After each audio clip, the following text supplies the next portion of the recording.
একতরফা কর্তৃত্ব আর দুর্ব্যবহার একটা দাম্পত্য জীবনের সবচাইতে বড় অভিশাপ। দাম্পত্য জীবন তখনই সুন্দর হয় যখন দুজনের মধ্যে পারস্পরিক ভালোবাসা, সম্মান আর দুজনের মধ্যে বোঝাপড়া থাকে। কিছু কিছু মানুষ আছে যারা সব সময় সঙ্গীর ওপর একটা কর্তৃত্ব বিস্তার করতে চায়, তাকে অবহেলা করে, অসম্মান করে এবং মানসিকভাবে কষ্ট দেয়। এমন মানুষের মতো নিকৃষ্ট মানসিকতা আর কেউ হতে পারে না। সঙ্গীর ওপর খবরদারি করাটাও কিন্তু এক ধরনের মানসিক নির্যাতন। যারা সঙ্গীকে আঙ্গুলের ইশারা চালাতে চায় তারা আসলে নিজের অহংকার ও কর্তৃত্ববোধের কারণে সম্পর্ককে নষ্ট করে। তারা সবসময় তার সঙ্গীকে একটা মানসিক চাপের মধ্যে রাখে, প্রতিনিয়ত দুর্ব্যবহার করে এবং একটা অশান্তি সৃষ্টি করে।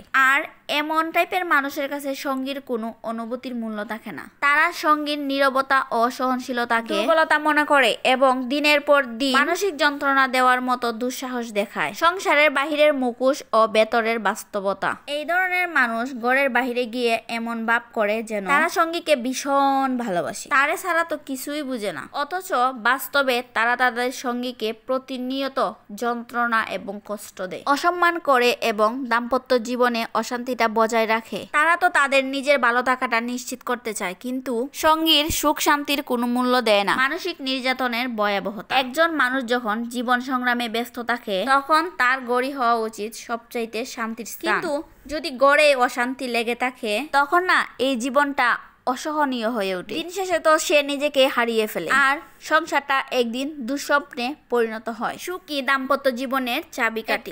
দাম্পত্য জীবনে শান্তি এবং সুখ তখনই আসে যখন দুজন একে অপরকে সম্মান করে, বোঝার চেষ্টা করে এবং পারস্পরিক ভালোবাসা ও সহমর্মিতা প্রদর্শন করে।